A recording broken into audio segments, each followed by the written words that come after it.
Radio Veritas Asia Telugu వార్తలకు స్వాగతం. వార్తల్లోని ముఖ్య అంశాలు.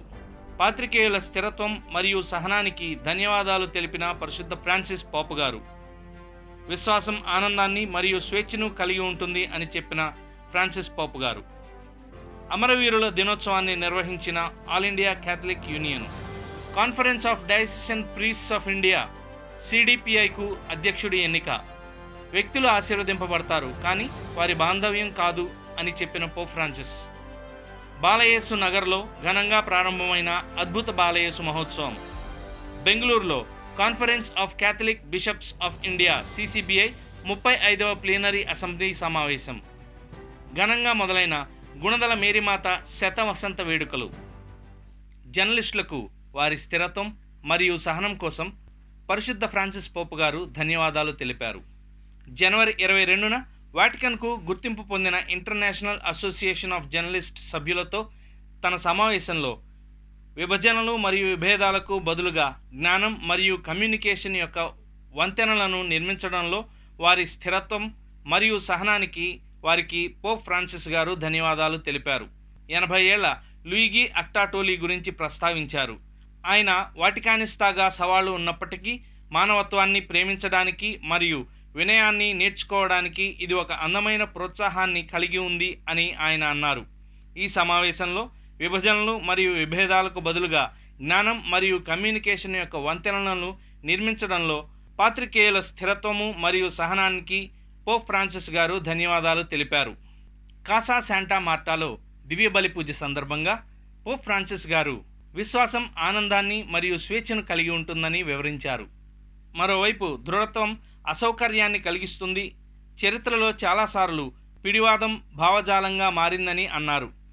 దృఢత్వం మంచి ఆత్మ నుండి కాదు, ఎందుకంటే ఇది విమోచన మరియు క్రీస్తు యొక్క పునరుత్థానం యొక్క అవాంఛనీయతను ప్రశ్నిస్తుంది. ఇది గతానికి సంబంధించిన విషయం కాదు.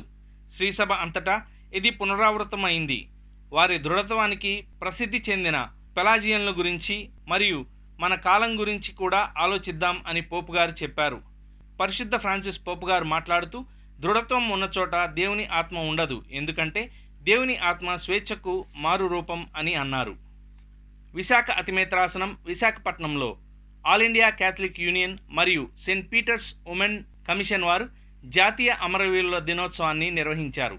1948లో మహాత్మా గాంధీని నాథూరాం గాడ్సే హత్య చేసినందుకు గుర్తుగా జనవరి 30వ తారీఖును అమరవీరుల దినోత్సవంగా జాతీయంగా గుర్తింపబడింది. ఈ రోజున భారత రాష్ట్రపతి, ఉపరాష్ట్రపతి, ప్రధానమంత్రి, రక్షణ శాఖ మంత్రి రాజ్ఘాట్ వద్ద ఉన్న మహాత్మా గాంధీ సమాధి వద్ద నివాళులర్పిస్తారు. జాతీయ అమరవీరుల దినోత్సవం సందర్భంగా ఆల్ ఇండియా క్యాథలిక్ యూనియన్ మరియు Saint Peter's women commission Gnanapuram వారు నగరంలోని జీవీఎంసీ కార్యాలయం ఎదుట ఉన్న మహాత్మా గాంధీ విగ్రహం వద్ద నివాళులు అర్పించారు. అందరూ కొవ్వొత్తులు వెలిగించి అమరవీరుల దినోత్సవాన్ని స్మరించుకున్నారు. ఈ కార్యక్రమంలో గురుశ్రీ జాకబ్ రెడ్డి గారు, శ్రీ గోన స్వామినాథన్ గారు, శ్రీ బివి రవీంద్ర శేషుబాబు గారు, శ్రీ వేపాడ రాజా గారు మరియు ఇతర సభ్యులు పాల్గొన్నారు. తమిళనాడులోని వెల్లూరు మేత్రాసనానికి చెందిన గురుశ్రీ రాయ్ లాజర్ గారు conference of diocesan priests of India సిడిపిఐకు అధ్యక్షునిగా నియమితులయ్యారు. జనవరి 23 నుండి 25 వరకు జైపూర్లో జరిగిన సిడిపిఐ వార్షిక సర్వసభ్య సమావేశంలో ఈ ఎన్నిక జరిగింది. సిడిపిఐ భారతదేశంలోని 132 లాటిన్ కథోలిక మేత్రాసనాలలో 12,000 కంటే ఎక్కువ మంది మేత్రాసన గురువులకు ప్రాతినిధ్యం వహిస్తుంది.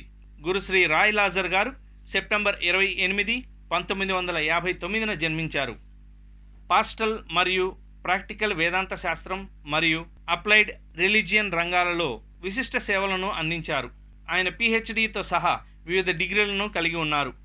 పాస్టల్ మరియు ప్రాక్టికల్ వేదాంత శాస్త్రం, అప్లైడ్ రిలీజియన్ ప్రొఫెసర్గా ఆయన చెన్నైలో మద్రాస్ విశ్వవిద్యాలయంలో క్రిస్టియన్ స్టడీస్ విభాగానికి, చెన్నైలోని పూనమల్లిలోని సేక్రెడ్ హార్ట్ సెమినరీకి మరియు వెల్లూరు జిల్లా వేప్పూర్లోని సెయింట్ ఫ్రాన్సిస్ జేవియర్ స్పిరిచువాలిటీ సెంటర్లో గణనీయమైన కృషి చేశారు.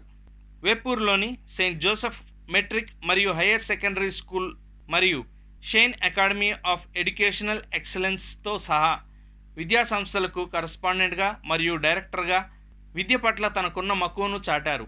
తన విద్యా విషయక విజయాలతో పాటు గురుశ్రీ లాజర్ వెల్లూరు మేత్రాసనంలో వివిధ చర్చిలలో సహాయక విచారణ గురువుగా మరియు విచారణ గురువుగా పనిచేస్తూ మత సంబంధ పరిచర్యలో చురుకుగా పాల్గొన్నారు.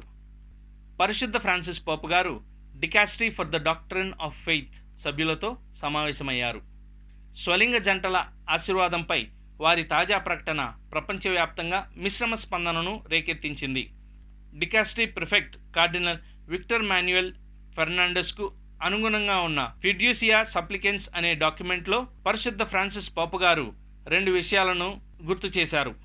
మొదటిది, ఈ ఆశీర్వాదాలు ఏదైనా ప్రార్థనా సందర్భం మరియు రూపం వెలుపల స్వీకరించడానికి నైతిక పరిపూర్ణతను కోరవు. రెండవది, అలాంటి ఆశీర్వాదం కోసం ఒక జంట అకస్మాత్తుగా సంప్రదించినప్పుడు ఆ ఆశీర్వాదం వలన ఆ ఇరువురు వ్యక్తులు ఆశీర్వదింపబడతారు, కానీ వారి బాంధవ్యం ఆశీర్వదింపబడదు అని ఆయన అన్నారు. సిద్ధాంతపరమైన విషయాలపై డికాస్ట్రీ యొక్క తదుపరి చర్యలకు సంబంధించి విశ్వాసం యొక్క సిద్ధాంతం వ్యక్తిత్వ గౌరవాన్ని రక్షించడానికి ఒక పత్రాన్ని సిద్ధం చేస్తుందని పరిశుద్ధ ఫ్రాన్సిస్ పోప్ గారు ధృవీకరించారు. విశాఖ అతిమేత్రాసనం బొబ్బిలి విచారణ బాలయేసు నగర్లో అద్భుత బాలయేసు మహోత్సవం ఘనంగా జరిగింది. ఈ మహోత్సవాలు త్రిదిన ప్రార్థనలతో మొదలయ్యాయి. ఈ త్రిదిన ప్రార్థనలు జనవరి 29, 30, 31 తేదీలలో జరిగాయి. త్రిదిన ప్రార్థనలు ప్రతిరోజు సాయంత్రం 5:30 గంటలకు ప్రారంభమయ్యాయి. బొబ్బిలి విచారణ ఆధ్యాత్మిక గురువులు గురుశ్రీ ఒమ్మి మోహన్ ప్రసాద్ గారి ఆధ్వర్యంలో ఈ మహోత్సవ వేడుకలు జరిగాయి. మొదటి రోజు త్రిదిన ప్రార్థనలలో భాగంగా మైనర్ సెమినరీ రెక్టర్ విశాఖ అతిమేత్రాసన గురువులు గురుశ్రీ డి పరంజ్యోతి గారు పాల్గొన్నారు. గురుశ్రీ డి పరంజ్యోతి గారు ఇతర గురువులతో కలిసి పవిత్ర దివ్యబలి పూజను సమర్పించారు. అద్భుత బాలయేసు అనే ధ్యానాంశం మీద ప్రసంగించారు. ఉజ్జీవ ప్రసంగికులు గురుశ్రీ తెలగాని సురేష్ గారు ఈ త్రిదిన ప్రార్థనలో పాల్గొని ప్రత్యేక ప్రార్థనలు చేశారు. గురుశ్రీ బెంజమిన్ గారు తన సహాయ సహకారాలను అందించారు. అధిక సంఖ్యలో విచారణ ప్రజలు, యువతీ యువకులు పాల్గొన్నారు. విచారణ గాయక బృందం ప్రభు యేసుని స్మరిస్తూ మధురమైన గానాలను ఆలపించారు. పండగకు సహకరిస్తున్న ప్రతి ఒక్కరికి విచారణ గురువులు గురుశ్రీ ఒమ్మి మోహన్ ప్రసాద్ గారు ధన్యవాదాలు తెలిపారు. జనవరి 30, 2024న బెంగళూరులో conference of Catholic bishops of India CCBI వారి 35వ ప్లీనరీ సమావేశం జరిగింది. మహాపూజ్య లూయిస్ ఆంటోనియో కార్డినల్ తాగ్లే ఎవాంజలైజేషన్ కోసం డికాస్ట్రీ ప్రో ప్రిఫెక్ట్ భారతదేశంలోని పీఠాధిపతులను, ముఖ్యంగా భారతదేశంలోని విభిన్న సంఘాలలో కమ్యూనికేషన్ను పెంపొందించాలని, నిర్వహించాలని మరియు బలోపేతం చేయాలని కోరుతూ సందేశాన్ని అందించారు. బెంగళూరులో జరిగిన conference of Catholic bishops of India CCBI వారి 35వ ప్లీనరీ అసెంబ్లీకి హాజరైన పీఠాధిపతులు కార్డినల్ తాగ్లే గారు ఈ ప్రత్యేక సందేశాన్ని అందించారు. నిజమైన సోదర సహవాసం యొక్క ప్రాముఖ్యతను నొక్కి చెబుతూ కార్డినల్ తాగ్లే ఇలా పేర్కొన్నారు. సువార్త ప్రభావవంతంగా మరియు ఫలవంతంగా బోధింపబడేలా నిజమైన సోదర సహవాసం యొక్క స్ఫూర్తితో పనిచేయడం చాలా అవసరం. అసమానత లేదా పోటీకి ఎటువంటి ఆస్కారం ఉండకూడదు.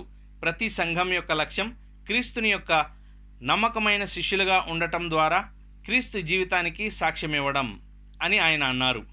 ఈ సందేశాన్ని CCBI వైస్ ప్రెసిడెంట్ మరియు మద్రాస్ మైలాపూర్ అగ్రపీఠాధిపతులు మహాపూజ్య జార్జ్ ఆంటోనీ స్వామి తెలియజేశారు. బెంగళూరులోని Saint John's National Academy of Health Sciences nursing college ఆడిటోరియంలో జనవరి 30, 2024 మంగళవారం నాడు 35వ ప్లీనరీ అసెంబ్లీ ప్రారంభమైంది. భారతదేశం మరియు నేపాల్కు అపోస్టలిక్ నున్షియో అగ్రపీఠాధిపతులు మహాపూజ్య లియోపోల్డో జెరెల్లి ఈ వేడుకలకు అధ్యక్షత వహించారు. ప్రపంచ శాంతి కోసం మరియు కష్టాలను ఎదుర్కొంటున్న మణిపూర్లోని ప్రజల కోసం ప్రత్యేక ప్రార్థనలు చేశారు. దివ్య బలి పూజ తర్వాత పవిత్రాత్మ ప్రార్థనతో ఈ సదస్సును ప్రారంభించారు. సంప్రదాయ శ్లోకం వేణీ క్రియేటర్ స్పిరిట్స్ పఠించటం ద్వారా గుర్తింపబడింది. సభ ప్రారంభానికి ప్రతీకగా ప్రముఖులు సాంప్రదాయ భారతీయ దీపాన్ని వెలిగించారు. సమావేశానికి అధ్యక్షత వహించిన మహాపూజ్య ఫిలిప్ నేరీ కార్డినల్ ఫెర్రో, CCBI అధ్యక్షుడు మరియు గోవా మరియు డామన్ అగ్రపీఠాధిపతులు అపోస్టలిక్ నున్షియో మహాపూజ్య లియోపోల్డో జెరెల్లి గారు సమావేశాన్ని లాంఛనంగా ప్రారంభించారు.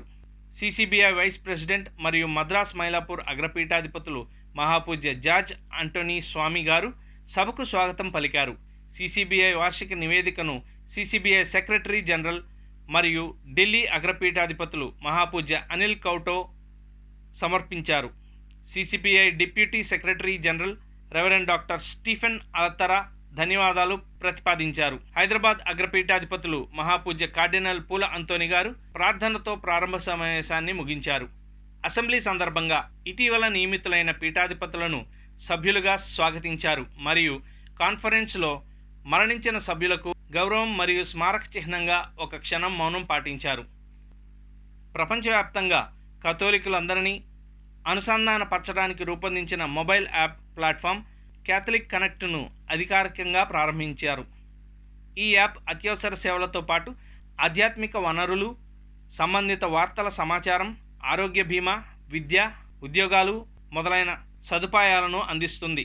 132 మేత్రాసనాలు మరియు 196 మంది పీఠాధిపతులను కలిగి ఉన్న భారతదేశంలోని లాటిన్ క్యాథలిక్ చర్చిను ప్రభావితం చేసే అనేక విషయాలపై సిసిబిఐ యొక్క ఒకరోజు సమావేశం చర్చించింది. సిసిబిఐ దాని 16 కమిషన్లు, 7 డిపార్ట్మెంట్లు మరియు 4 అపోస్లేట్ల ద్వారా భారతదేశంలో సంఘానికి సేవలందిస్తుంది.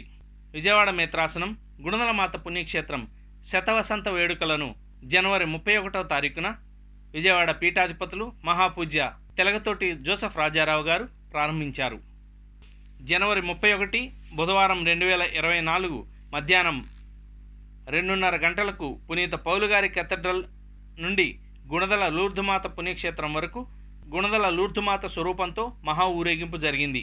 అనంతరం మహాపూజ్య శ్రీ తెలగతోటి జోసెఫ్ రాజారావు గారి చేతుల మీదుగా నూతనంగా నిర్మించిన గురువుల అతిథి గృహాన్ని ఆశీర్వదించి పీమే మిషనరీ గురువులకు అంకితం చేశారు.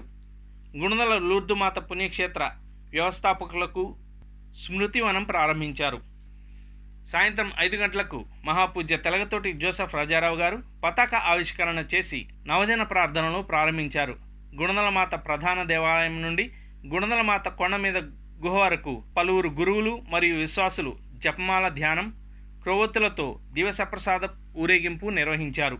నవదిన ప్రార్థనలు జనవరి 31 నుండి ఫిబ్రవరి 8 వరకు ప్రతి సాయంత్రం 5:30 పుణ్యక్షేత్ర దేవాలయం నుండి కొండ మధ్యలో ఉన్న గుణదల లూర్దుమాత గృహ వరకు జపమాల ధ్యానం, కొవ్వొత్తులతో దివసప్రసాద ఊరేగింపు, దివ్యబలి పూజ సమర్పణం జరుగుతాయి.